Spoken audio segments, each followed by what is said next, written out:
Oi, bom dia, tudo bem com você? 2 secretários do Estado estão em Patos de Minas nesta terça-feira. Fernando Passalio, do Desenvolvimento, veio para a assinatura de adesão de alguns municípios ao programa Livre para Crescer, que tem a proposta de diminuir a burocracia e custos de novos empreendimentos. Já o secretário de Cultura, Leônidas Oliveira, apresenta a lei estadual para o financiamento de projetos. Serão destinados 5 milhões de reais para até 100 projetos. Daqui a pouco a gente fala e ainda hoje você vai ver. Saúde de Patos de Minas recebe R$570 mil de emenda do deputado federal Nilton Cardoso Júnior. Combustíveis estão mais caros. Massa de ar frio e seco mantém temperaturas mínimas geladas na região. Bebês de gestantes vacinadas contra a Covid-19 podem nascer com anticorpos, mas isso não é garantia de imunidade contra o vírus. Essas e mais informações eu te conto a partir de agora, no 30 Minutos que está no ar.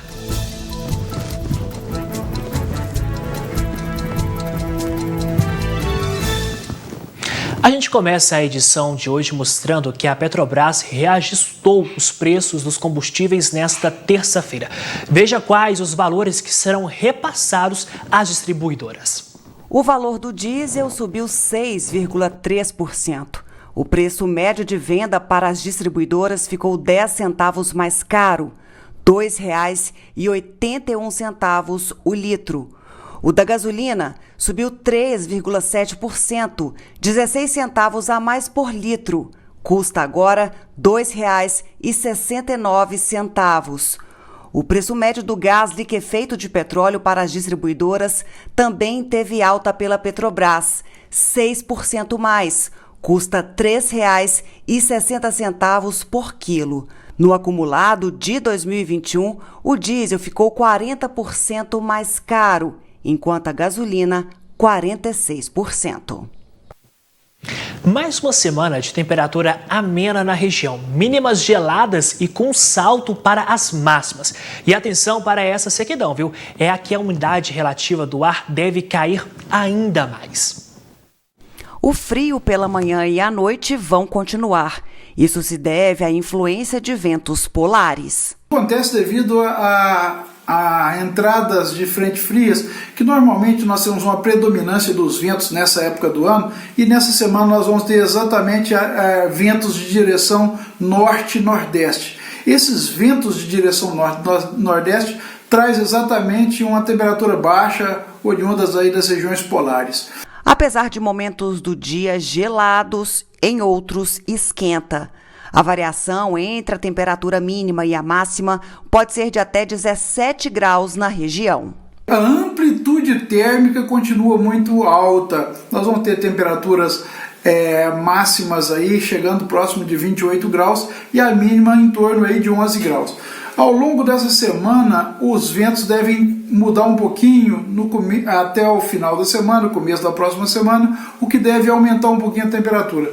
Mas ao longo dessa semana, a expectativa é que nós tenhamos temperaturas em torno de 11 graus de mínima.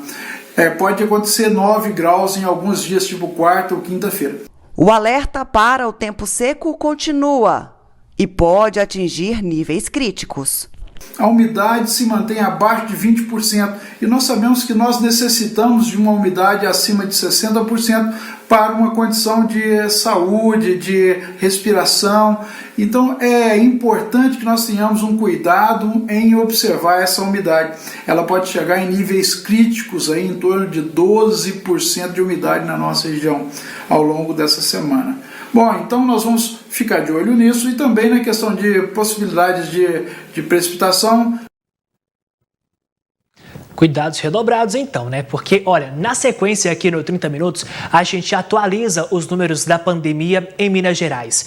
E depois de servidora testar positivo para a Covid-19, escola se prepara para a retomada das aulas presenciais na semana que vem em Patos de Minas. Agora são 11h35, a gente volta já já.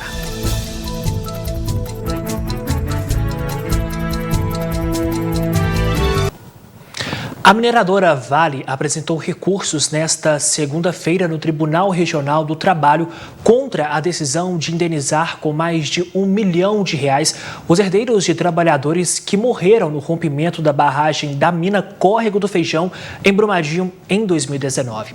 A decisão da Justiça sobre o pagamento da indenização por danos morais foi no dia 9 de junho, depois de ação do sindicato. 131 trabalhadores da mineradora morreram no desastre. Ao todo, foram 270 mortos.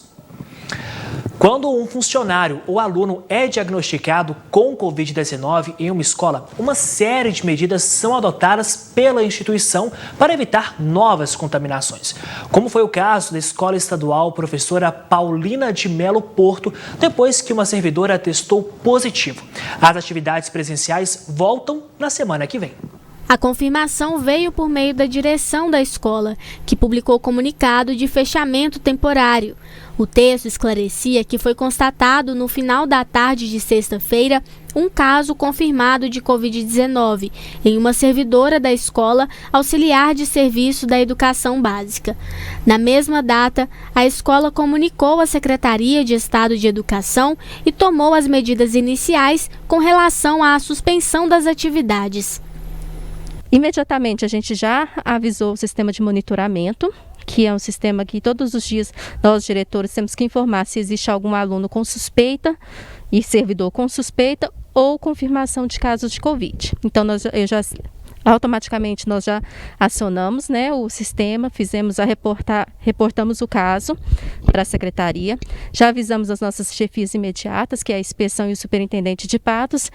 Conforme protocolo seguido pelas escolas estaduais, a suspensão será mantida por 7 dias, contados desde sexta-feira. Nesse período, é feito um acompanhamento com alunos e funcionários a fim de identificar novos casos, o que, segundo a diretora, não ocorreu até o momento. Não, nenhum aluno, nenhum servidor reportou para nós qualquer manifestação de sintomas ou de casos de confirmação. Passada a data estabelecida de afastamento, caso não haja nenhum manifesto de sintomas da doença por parte dos alunos e dos profissionais, os funcionários da limpeza fazem a sanitização do ambiente e, tão logo isso ocorra, as atividades presenciais retomam. Então, a limpeza só vai acontecer após os 7 dias para ver se alguém mais manifesta. Caso alguém manifeste sintoma, aí a escola não fica fechada por 7 dias, ela se fecha por 14 dias mediante o protocolo. Outra coisa que a gente gostaria de ressaltar é que a servidora apresentou sintomas nesta semana e a confirmação do caso, mas nós não temos certeza nem podemos afirmar que a servidora pegou o vírus mediante a retomada das aulas presenciais. O que a gente gostaria de ressaltar é que o vírus, infelizmente, não tem endereço, Então, as pessoas que pegaram, a gente não sabe afirmar, mas torcemos para que nada aconteça e que tudo volte em paz para que a gente possa voltar presencialmente, retomando todas as atividades. Por isso é preciso que você que está em casa cuide das pessoas que você ame para que esse vírus possa acabar o quanto antes. Por falar na Covid-19, no boletim epidemiológico de Minas Gerais desta terça-feira, mais 28 mortes foram confirmadas. Ao todo, 47.148 mineiros tiveram as vidas interrompidas pela Covid-19. Nas últimas 24 horas, quase 7.300 novos casos.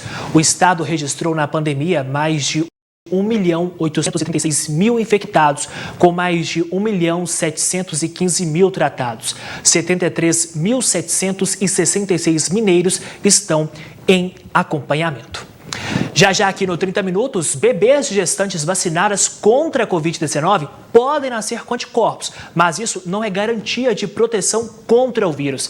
E a área da saúde de Patos de Minas recebe R$570 mil de emenda do deputado federal Nilton Cardoso Júnior. São 11h42, a gente volta já.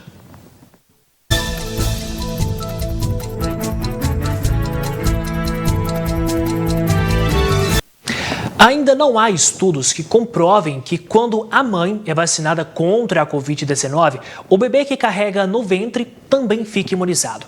O que se sabe é que há transferência de anticorpos, mas isso não é garantia de proteção, conforme explicam os especialistas. A Lília está grávida de 9 meses. Recebeu a primeira dose contra a Covid-19.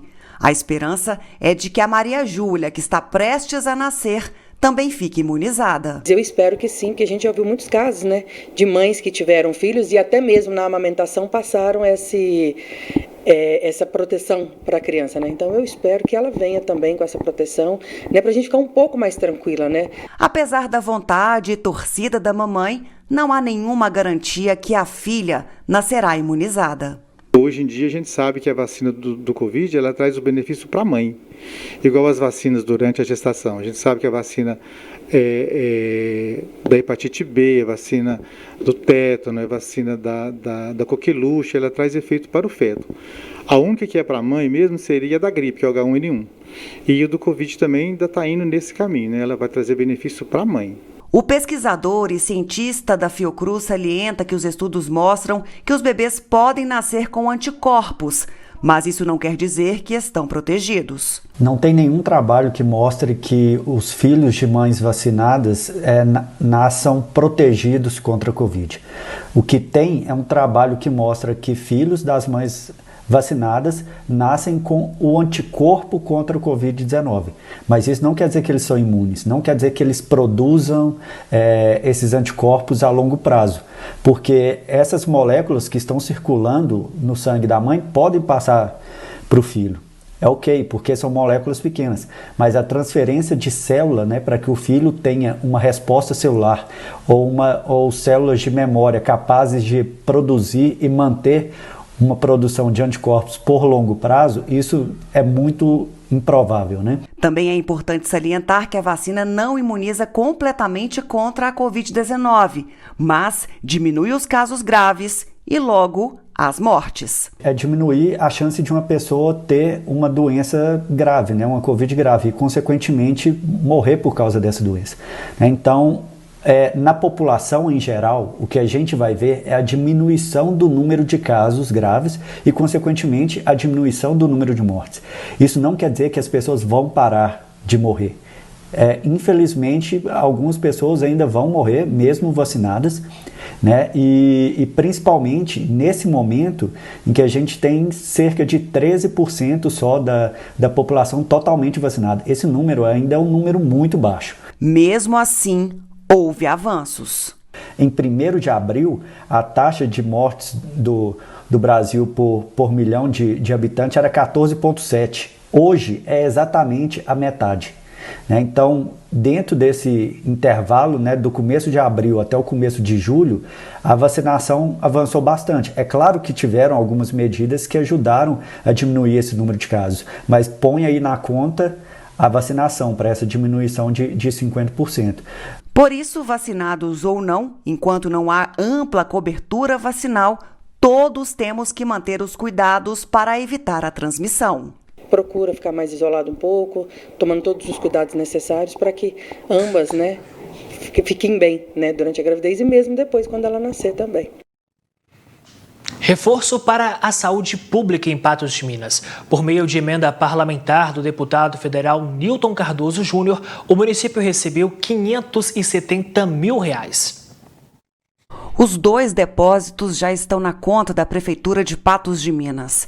Um no valor de R$ 514.634 e outro de R$ 55.401. Os R$570 mil vieram por meio de emenda do deputado federal Nilton Cardoso Júnior, com a finalidade de aquisição de equipamentos e materiais permanentes para a área da saúde. O auxílio emergencial terá mais 3 parcelas e serão pagas em agosto, setembro e outubro. Os valores continuam entre R$ 150 e R$ 375, dependendo da composição de cada família. Recebem o benefício famílias com renda total de até 3 salários mínimos por mês, desde que a renda por pessoas seja inferior a meio salário mínimo. Ainda hoje aqui no 30 Minutos, você vai ver que com alta demanda para cadastro de doação de medula óssea, Hemocentro altera horário de atendimento. E secretários de estados estão em Patos de Minas. Daqui a pouco a gente fala mais os motivos sobre as visitas. São 11h52. É aquele tempo de mexer o arroz e a gente volta já já.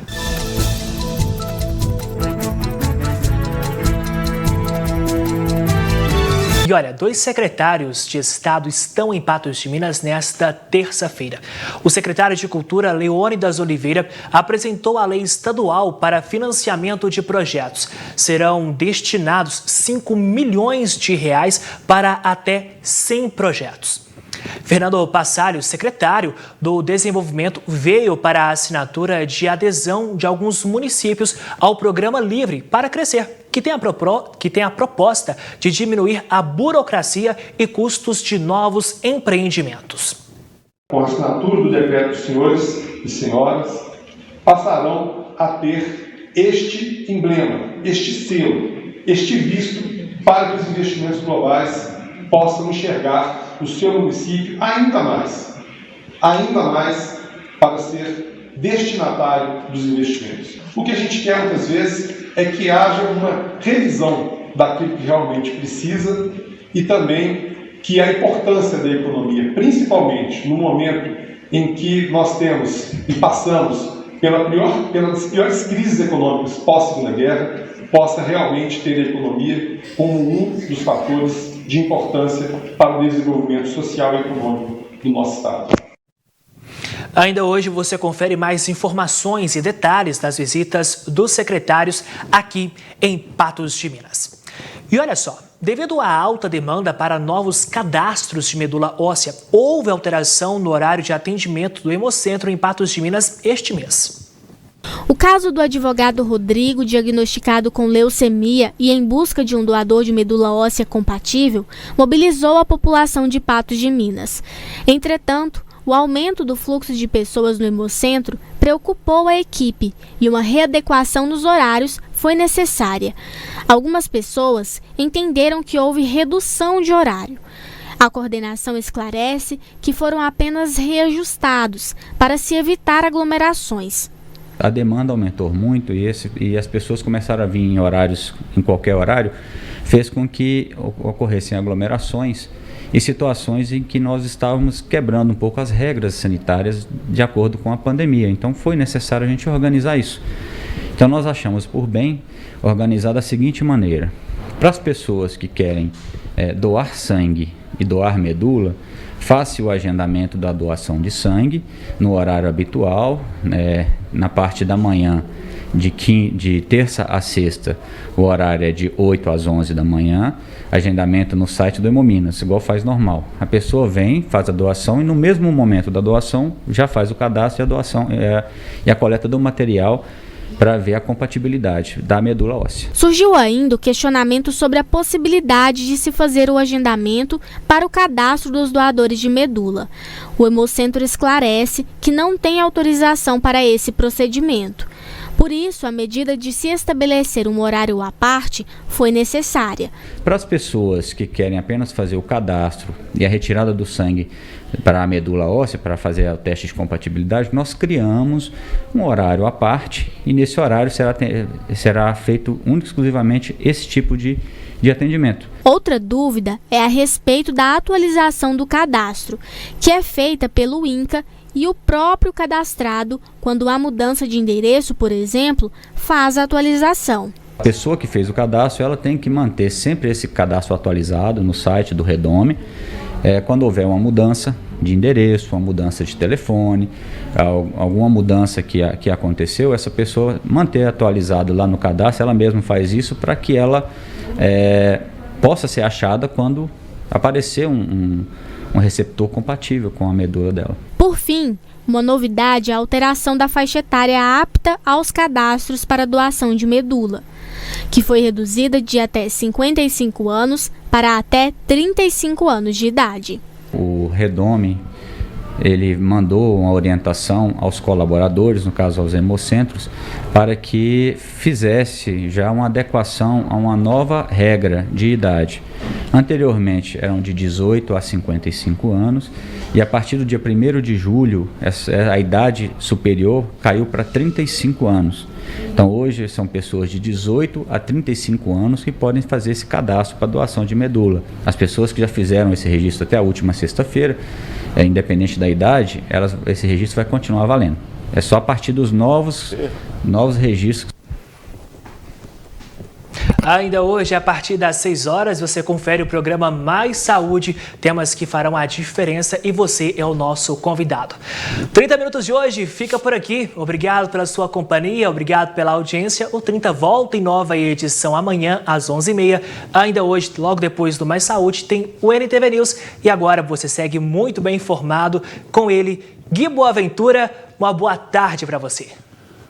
Olá, Matheus. Boa tarde. Tudo bem? Muito bem. Com você, tudo certo? Também. Tudo certinho. Gui Boaventura, uma terça-feira recheada de informações, visita de secretários do Estado aqui em Patos de Minas. A gente já adiantou algumas informações aqui no 30 Minutos. Além de tudo isso, temos muito mais informações a partir de agora com você, meu amigo. Uma boa tarde para você. Oh, mas calma aí, ué. Uma boa tarde. Só porque a Adriana falou que ela precisa ter um objetivo. E uma boa tarde para quem tem casa. Vamos conversar aqui, ué. Eu não posso. O que esse secretário está vindo fazer aqui? Olha só, a gente tem algumas propostas aí, apresentação de leis. Temos aí a grande verdade que a gente quer saber é o que eles vão trazer para Patos de Minas. Porque a gente sabe. Isso aí não é nada. Eu queria fazer apenas uma observação. Nós estamos vivendo um momento que a gente pode meio que considerar informalmente que de pré-campanha política. Porque eu não me recordo de nós recebermos tantas visitas. Ano que vem, pode ser que tudo mude. Será que Patos de Minas vai continuar recebendo tantas visitas assim? Quem são os secretários que estão aí? Nós temos a visita do Leônidas e o outro, me falha a memória agora. Secretário do quê? Nós temos o secretário... Aí, André, você pode me lembrar, por favor?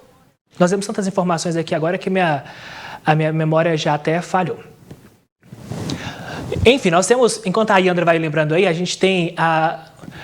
nós temos a visita do Fernando Passalho, que está em Patos de Minas, secretário de Desenvolvimento, e também temos o Leônidas Oliveira, ele que é o secretário de Cultura aqui do estado de Minas Gerais. É bom o secretário de Cultura vir aqui para ir esses prédios abandonados que estão aí, são tombados, como por exemplo o do Cadeião, né, que precisa ser restaurado, né?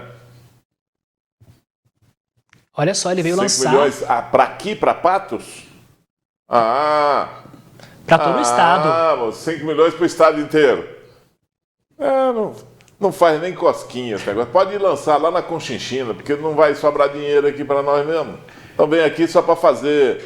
Venha com chapéu alheio. Você sabe esse ditado? O que é isso? O que significa aqui? Não, você não sabe o que é? Então vai pesquisar que você vai saber. Então vou pesquisar. Venha com chapéu alheio. Então vou pesquisar a partir de agora. Agora sim, boa tarde para você. Você está numa vontade de ir embora, hein? Eu preciso, depois eu te conto por quê. Boa tarde para você, boa tarde para quem tá em casa. No fogo, foi? Você ia mexer o papo. Boa tarde, gente. Boa tarde, até mais. Ô, Adriana, agora somos nós.